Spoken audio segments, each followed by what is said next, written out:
Papers जो second है वो आपका एनिमल फिजियोलॉजी है, यानी अपन ने उसमें सारी फिजियोलॉजी पढ़नी है। तो उसके अंदर ह्यूमन फिजियोलॉजी है, यानी उसके अंदर अपने को डाइजेशन, एक्सक्रीशन, सब सारे सिस्टम पढ़ने हैं। तो आज अपना यूनिट फर्स्ट में है आपका फिजियोलॉजी ऑफ डाइजेशन, यानी पाचन का जो फिजियोलॉजी होती है उसको पढ़ेंगे। तो आज अपन क्या पढ़ रहे हैं, फिजियोलॉजी ऑफ डाइजेशन। तो सबसे पहली चीज़ ही क्या होती है कि डाइजेशन के लिए हमें किसकी ज़रूरत पड़ती है, न्यूट्रिशन यानी पोषण की ज़रूरत।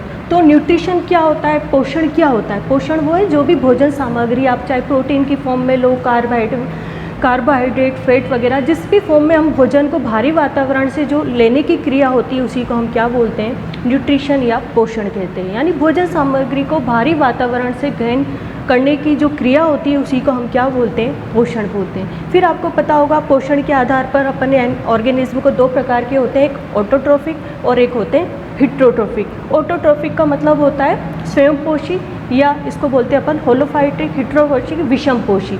तो जो ऑटोट्रोफिक है वो कैसे होते हैं, वो एनिमल या वो ऑर्गेनिज्म जो कि अपना भोजन खुद बना सकते हैं उनको हम क्या बोलते हैं, ऑटोट्रोफिक। हिट्रोट्रोफिक क्या होते हैं, जो एनिमल्स या होते हैं जो कि अपना भोजन खुद नहीं बना सकते, वो दूसरे पे डिपेंड होते हैं, यानी वो डायरेक्टली या इनडायरेक्टली किस पे डिपेंड होते हैं, ऑटोट्रोफ से। तो जो ऑटोट्रोफिक हैं ये भी कैसे होते हैं, 2 प्रकार के होते हैं। एक होते हैं फोटोट्रोपिक, यानी कैसे होते हैं, प्रकाश संश्लेषी, जो कि इसका एग्जांपल है ग्रीन प्लांट और यूग्लिना वगैरह, जो कि क्या होते हैं, सूर्य के प्रकाश की उपस्थिति में क्लोरोफिल, पानी की उपस्थिति में क्या बनाते हैं, कार्बोहाइड्रेट बनाते हैं। यानी फोटो ऑटोट्रोपिक कैसे होते हैं, प्रकाश की उपस्थिति में क्या करते हैं, भोजन को, ऑर्गेनिक फूड को बनाते हैं, तो उनको क्या बोलते हैं अपन, फोटोट्रोफिक। कीमोट्रोफिक वो होते हैं जो कि आयरन बैक्टीरिया, नाइट्रीफाइंग बैक्टीरिया आपने पढ़ चुके हो आप सब। तो ये क्या होते हैं, केमिकल रिएक्शन के द्वारा जो एनर्जी उत्पन्न होती है उसको यूज़ करते हैं, यानी सूरज के प्रकाश को काम में ना लेकर ये क्या करते हैं, जो केमिकल रिएक्शन होती है उस एनर्जी का यूज़ करके क्या बनाते हैं, ऑर्गेनिक फूड बनाते हैं। तो इनको अपन क्या बोलते हैं, रसायन संश्लेषी। फिर जो विषमपोषी होते हैं उनको क्या बोलते हैं, ये 3 प्रकार के होते हैं। एक होलोजोइक होते हैं जो कि क्या करते हैं, सॉलिड या लिक्विड, यानी हम कैसे होते हैं, होलोजोइक। तो होलोजोइक वो होते हैं जो कि सॉलिड या लिक्विड की फॉर्म में माउस से भोजन लेते हैं, इंजेक्शन होता है, फिर उनका डाइजेशन होता है, डाइजेशन के बाद उनका क्या होता है, अवशोषण होता है, अवशोषण के बाद उनका क्या होता है, रिजेक्शन यानी इजेक्शन होता है। यानी हम पहले भोजन को ग्रहण करते हैं, फिर उसका डाइजेशन होता है, फिर अवशोषण होता है, तो वो उस प्रकार का क्या कहलाता है, होलोजोइक प्रकार का। सेप्रोजोइक प्रकार के एनिमल, सेप्रोजोइक वो होते हैं जो कि क्या होते हैं, डेड या डिकेइंग, जो सड़ा गला होता है उससे अपने भोजन को प्राप्त करते हैं, तो उनको हम क्या बोलते हैं, सेप्रोजोइक। और एक होते हैं पैरासाइट, कैसे होते हैं, परजीवी होते हैं जो कि अपने भोजन के लिए किस पे डिपेंड होते हैं, होस्ट पे, लिविंग होस्ट वगैरह से अपना क्या करते हैं, भोजन को प्राप्त करते हैं। तो ये पोषण और पोषण के आधार पर अपन ने क्या करा है, ऑर्गेनिज्म को डिफरेंट प्रकार में डिवाइड करा है। ये एक नॉर्मल आपकी वो है अब न्यूट्रिएंट्स और या फूड सिस्टम। न्यूट्रिएंट्स यानी पोषक पदार्थ, या फिर उनको क्या बोलते हैं, भोजन सामग्री।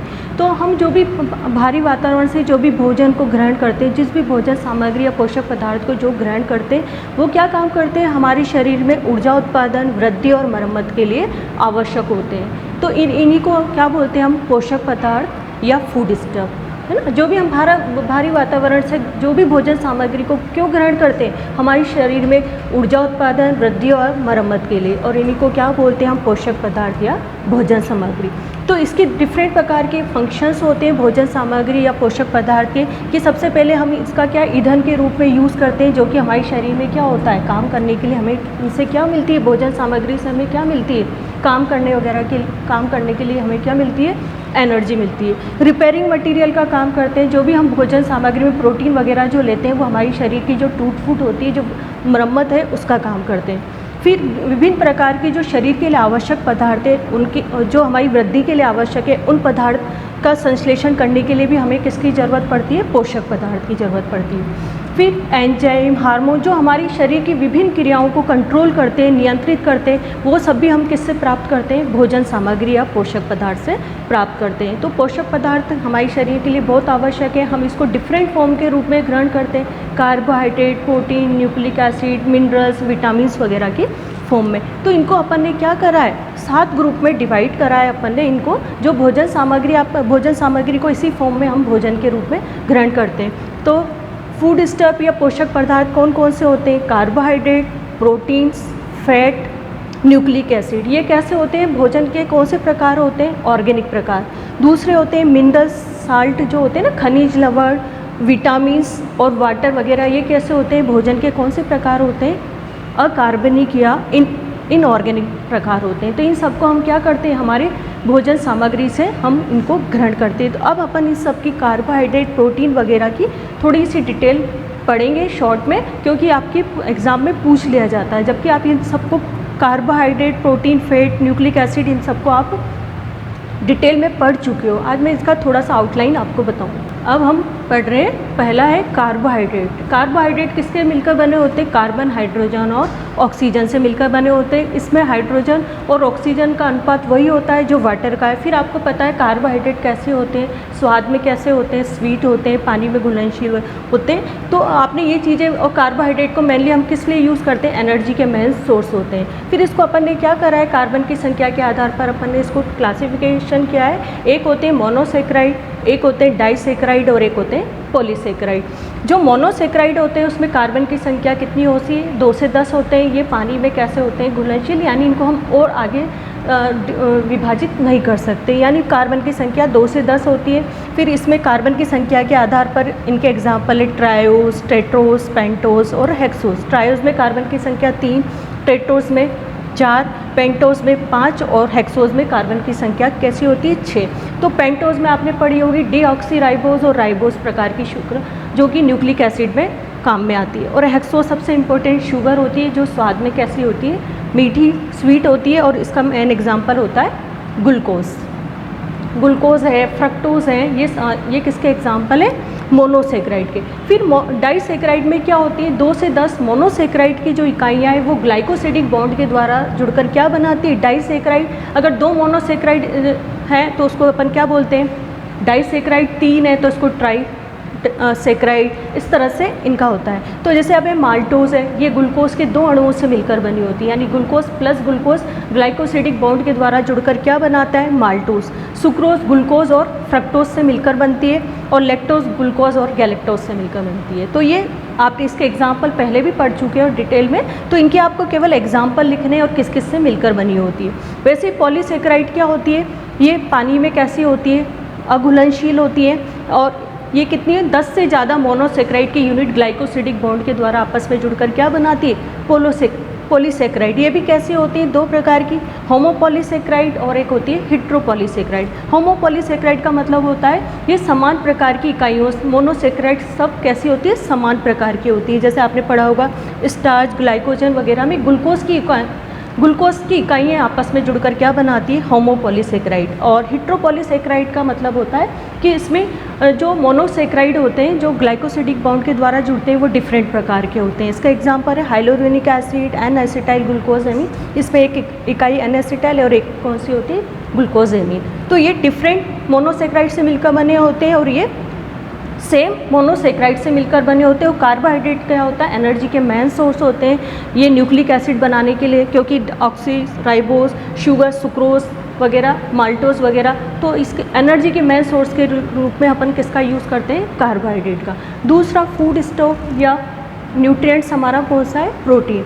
प्रोटीन क्या होते हैं? शरीर की वृद्धि, मरम्मत, जो टूट फूट हो जाती है उसके लिए आवश्यक होते हैं। ये किससे मिलकर बने होते हैं? कार्बन, हाइड्रोजन, ऑक्सीजन, नाइट्रोजन और सल्फर से मिलकर बने होते हैं। इनका मेन कंपोनेंट या जो मोनोमर्स होता है वो क्या होते हैं? Amino acid. एमिनो एसिड आप जानते हो उसमें 4 ग्रुप होते हैं। एक एथिल मेथिल ग्रुप हो सकता है, एक हाइड्रोजन, एक एमिनो ग्रुप और एक कौन सा होता है? कार्बोक्सिलिक। इन दोनों के कारण ये क्या कहलाते हैं? उभयधर्मी आयंस। ये एक दूसरे में चेंज हो सकते हैं। फिर आपने पढ़ा होगा प्रोटीन का क्लासिफिकेशन। सिंपल प्रोटीन जो केवल और केवल किसके बने होते हैं? एमिनो एसिड के बने होते हैं। कंजुगेटेड प्रोटीन में के अंदर क्या होता है? एक प्रोटीन भाग होता है और एक अप्रोटीन। जैसे आपने हीमोग्लोबिन पढ़ा होगा, तो ग्लोबिन वाला, हीमोग्लोबिन में हिम वाला तो क्या है? इसका अप्रोटीन भाग है, और ग्लोबिन कौन सा होता है? प्रोटीन वाला भाग है। सिंपल प्रोटीन है जो कि जब अपन इसका करेंगे तो जब इसका डाइजेशन हो तो केवल क्या करेंगे? ये केवल और केवल एमिनो एसिड से मिलकर बने होते हैं। फिर दूसरा होता है डेराइवेटिव प्रोटीन्स। कैसे होते हैं? प्रोटीन के व्युत्पन्न से बनते हैं। तो ये क्या काम करते हैं? प्रोटीन मेनली क्या काम करते हैं?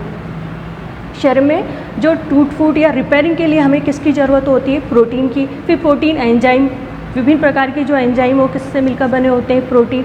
तो ये आप इसके थोड़े से आपको इसकी सिग्निफिकेंस याद रखना है। फिर तीसरे प्रकार के कौन से होते हैं, फैट। ये भी सोर्स, जब कार्बोहाइड्रेट और शरीर को नहीं मिलता तो हम जैसे व्रत वगैरह करते हैं तो हम एनर्जी के दूसरे सोर्स के रूप में किसका उपयोग करते हैं, वसा का। यानी फैट में कार्बोहाइड्रेट की तुलना में एनर्जी ज़्यादा होती है और ये भी कार्बन, हाइड्रोजन और ऑक्सीजन से मिलकर बने होते हैं, लेकिन इसमें हाइड्रोजन और ऑक्सीजन का जो रेशियो होता है वो पानी के समान नहीं होता है। इसमें भी आप इसका क्लासिफिकेशन सिंपल प्रकार के। फिर फैट, आपको पता है फैट की इकाई क्या होती है, ट्राइग्लिसराइड को हम फैट बोलते हैं, यानी किससे मिलकर बने होते हैं, ग्लिसरॉल और वसी अम्ल यानी फैटी एसिड से मिलकर बने होते हैं। जो सिंपल प्रकार के होते हैं वो केवल और केवल किसके बने होते हैं, ग्लूकोज यानी ग्लिसरॉल और फैटी एसिड से। कंजुगेटेड यानी संयुग्मित, आपने पढ़ा होगा, फास्फोलिपिड, गैंग्लियोसाइड, सेरिबोसाइड, ये सब जो प्लाज्मा मेम्ब्रेन के लिए, प्लाज्मा मेम्ब्रेन किसकी बनी होती है, फास्फोलिपिड, वो सब किसके अंदर आती है, कंजुगेटेड के अंदर। फिर व्युत्पन्न प्रोटीन में आपने पढ़ा होगा विटामिन डी, कोलेस्ट्रॉल वगैरह जो होते हैं, और वो सब किसके अंदर आते हैं, डेराइवेट में। तो ये भी किस के रूप में यूज़ किए जाते हैं, फैट भी किस काम के लिए, एनर्जी के सोर्स के रूप में। और विभिन्न प्रकार की लिपिड, प्लाज्मा मेम्ब्रेन की जो यूनिट मेम्ब्रेन वगैरह होती है वो सब किसकी बनी होती है, फास्फोलिपिड वगैरह, जेंथोफिल, कोलेस्ट्रॉल वगैरह, ये सब किस में आते हैं, मेल हार्मोन्स, मेल और फीमेल एस्ट्रोजन वगैरह सब किसके डेराइवेटिव होते हैं, फैट। फिर न्यूक्लिक एसिड आपने पढ़ा होगा, फोर्थ प्रकार के कैसे होते हैं, डीएनए और आरएनए। डीएनए डबल हेलिक्स होता है, डीऑक्सीराइबो न्यूक्लिक एसिड, और ये राइबो न्यूक्लिक एसिड। ये सिंगल स्ट्रैंड होते हैं, ये डबल स्ट्रैंड होते हैं, इसमें 4 न्यूक्लियोटाइड होते हैं। तो इसमें क्या होता है, आरएनए में थाइमिन की जगह पर क्या पाया जाता है, यूरेसिल पाया जाता है। एक यही अंतर होता है, ये सिंगल स्ट्रैंड होता है और ये डबल स्ट्रैंड होता है। इसमें डीऑक्सीराइबोस शुगर होती है, इसमें राइबोस शुगर होती है, एक ये अंतर होता है। तो ये आप पढ़ चुके हो, कई बार पढ़ चुके हो, तो ये वाली चीज़ आप थोड़ा सा और याद कर लेना। फिर उसके बाद आते हैं मिनरल्स होते हैं, कैल्शियम, फास्फेट, सोडियम, आयरन वगैरह। कुछ मिनरल्स हैं जो हमारी शरीर की वृद्धि के लिए कैसे होते हैं, कम मात्रा में होते हैं, लेकिन शरीर की वृद्धि के लिए बहुत ज़्यादा ज़रूरी है। जैसे आपने कैल्शियम है, ये सोडियम है, कैल्शियम है, ये संकुचन वगैरह जो मसल कॉन्ट्रैक्शन वगैरह है उसमें किसकी ज़रूरत होती है, कैल्शियम आयंस की। इसी प्रकार एक होते हैं विटामिन्स।